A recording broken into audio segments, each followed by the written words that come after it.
நேர்கள் அனைவருக்கும் உலகச் செய்திகளின் சுவாரஸ்யமான கதைப்பகுதி.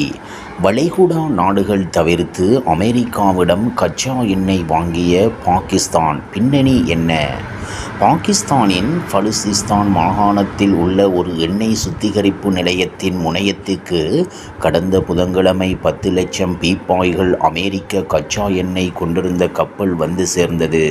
அமெரிக்க கச்சா எண்ணெயை அதிக அளவில் வாங்குவதற்கான ஆர்டர்கள் ஏற்கனவே தங்கள் தரப்பிலிருந்து கொடுக்கப்பட்டுள்ளதாக பாகிஸ்தானை சேர்ந்த சினர்ஜிகோ சுத்திகரிப்பு நிலைய நிர்வாகம் கூறுகிறது. அதேபோல கடந்த சில தசாப்தங்களில் முதல் முறையாக அமெரிக்காவில் இருந்து கச்சா எண்ணெயை இறக்குமதி செய்திருப்பதாகவும் அவர்கள் கூறுகின்றனர். நவம்பர் மத்தியிலும் அடுத்த ஆண்டு ஜனவரியிலும் அடுத்தடுத்து அமெரிக்காவில் இருந்து கச்சா எண்ணெய் வர உள்ளதாகவும் அவர்கள் கூறுகின்றனர்.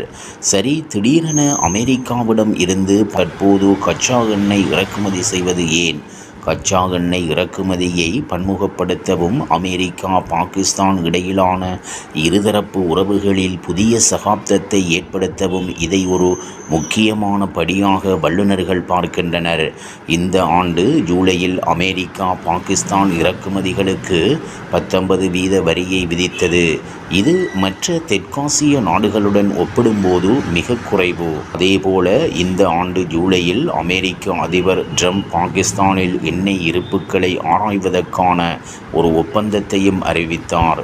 தற்போது வரை வளைகுடா நாடுகளில் இருந்து இறக்குமதி செய்வதன் மூலம் பாகிஸ்தான் தனது கச்சா எண்ணெய் தேவைகளை பூர்த்தி செய்து வருகிறது. பாகிஸ்தான் மேற்கு ஆசியாவிலிருந்து எண்ணெயை இறக்குமதி செய்வதற்கான முக்கிய காரணம் அந்த நாடுகள் பாகிஸ்தானுக்கு மிக அருகில் உள்ளதுதான் என நிபுணர்கள் கூறுகின்றனர்.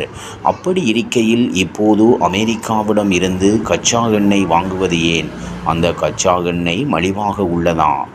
இவ்வாறாக உலகச் செய்திகளின் செல்கிறது.